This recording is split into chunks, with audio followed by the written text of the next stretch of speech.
अवधूत चिंतना श्री गुरुदेव दत्त स्वामी महाराज की जय. छत्रपती शिवाजी महाराज की जय. श्री स्वामी समर्थ.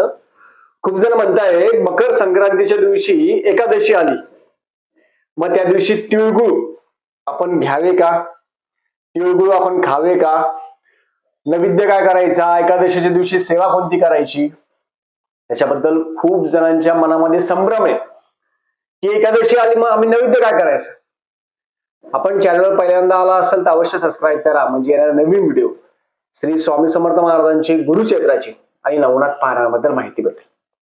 खूप जण असे आहे की ते प्रत्येक एकादशीचा उपवास करतात, प्रत्येक महिन्यामध्ये 2 एकादशी येत असतात, पण असे खूप जण एकादशीचा उपवास करत असतात. एकादशीचा उपवास केल्याचं खूप महत्व आहे. जो भगवान विष्णूंची सेवा करतो, जो भगवान महादेवांची सेवा करतो, हे अशा सगळ्यांनी जर एकादशीचा उपवास केला, सगळ्या व्रतामध्ये सगळ्यात श्रेष्ठ एकादशीचं व्रत आहे. आणि त्या दिवशी उपवास असतो, तो उपवास द्वादशीला सुटतो. मग एकादशीच्या दिवशी संक्रांत आहे, मग त्या दिवशी तिळगुळ खाल्ले तर चालेल का. खूप जण म्हणतात तुम्ही त्या दिवशी नैवेद्य करत असतो, पुरण वरणाचा नैवेद्य असेल, तीळ भाकरी असेल, बाजरीची भाकरी असेल, खूप जण घरी नैवेद्य करतात देवाला, मग नैवेद्य केला तर चालेल का. सगळ्यामध्ये महत्वाचं म्हणजे ज्या व्यक्तीला एकादशी आहे त्या व्यक्तीने फळ असेल हे खाऊ शकता, तिळगुळ पण तुम्ही खाऊ शकता, काही प्रॉब्लेम नाही. तिळगुळ पण खाऊ शकता, तीळ पण खाऊ शकता, गुळ पण खाऊ शकता. बाकी राहिलं नैवेद्य. आपण नैवेद्यामध्ये काही काही जण संक्रांतीच्या दिवशी पूर्णाचं नैवेद्य करत असता, बाजरीची भाकरी असेल, सगळ्या भाज्या असेल, पुरण असेल, आपल्या देवाला नैवेद्य दाखवायचा असतो.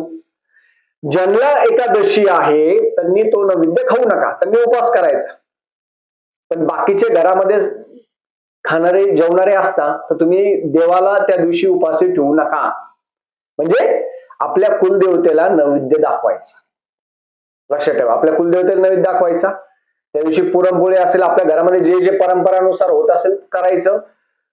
संक्रांतीच्या दिवशी, संक्रांत ही पर्व काळ आहे, सूर्य मकर राशीमध्ये येतो, उत्साहाचा दिवस आहे, नवीन गोष्टी करण्याचा दिवस आहे. त्या दिवशी आपण बाळकृष्णाची मूर्ती असेल त्याच्यावर श्री सुक्त पुरुष सुक्त म्हणावं, 1 वेळा 2 वेळा 7 वेळा बाळकृष्णाचा अभिषेक करायचा. ते केल्यानंतर आपल्या घरामध्ये देव असेल, देवाला सगळ्या दिवशी पण अभिषेक करावा. संक्रांतीचा पर्व काळ आहे.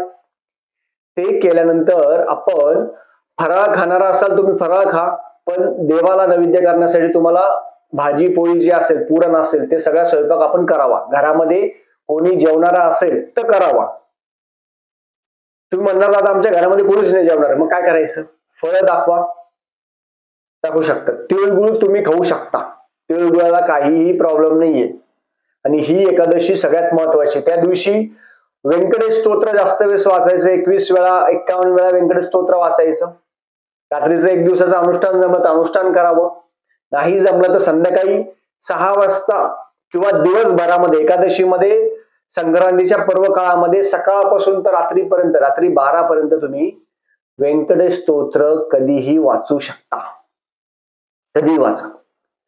ज्यांना उपवास आहे मग त्यांनी कधी सोडायचा, त्यांनी द्वादशीला काय करायचं. एकादशीचा उपवास आपण केलेला असतो, द्वादशीला वरम भात भाजी पोळी पुरण असेल, तिळगुळ असेल, सगळं देवाला नैवेद्य दाखवायचा आणि द्वादशीला आपला उपवास सोडायचा.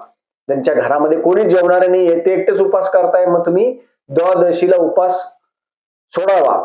आणि ज्यांच्या घरामध्ये सगळे आहे ते एकटेच समजा उपवास करणार आहे, तुम्ही तुमचा फराळ खाऊ शकता, रात्री पण सकाळी पण, आणि आपल्या घरामध्ये पण वरम भात भाजी पोळी पुरणाचं नैवेद्य हे सगळं दाखवून आपण त्या पद्धतीने आपण सेवा करावी. आणि ही एकादशी षष्टीतली एकादशी आहे, खूप महत्वाची एकादशी आहे. आपल्या जवळच्या पांडुरंगाच्या मंदिरामध्ये जावं, तिथं जप करावा, पांडुरंगाचा जप करावा. गुळ असेल, शेंगदाणे असेल, साखर असेल ते घेऊन जायचं, पांडुरंगाला ठेवायचं. एकादशीच्या दिवशी विष्णू सहस्त्रनाम वाचण्याचं खूप महत्व आहे. विष्णू सहस्त्रनाम असेल, व्यंकटेश स्तोत्र असेल, आपल्या घरामध्ये व्यंकटेश स्तोत्राचं अनुष्ठान करावं, हवन करावं व्यंकटेश स्तोत्राचं.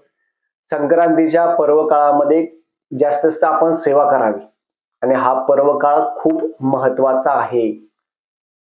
झालेली सेवा मी महाराजांच्या रुजू करतो. श्री स्वामी समर्थ.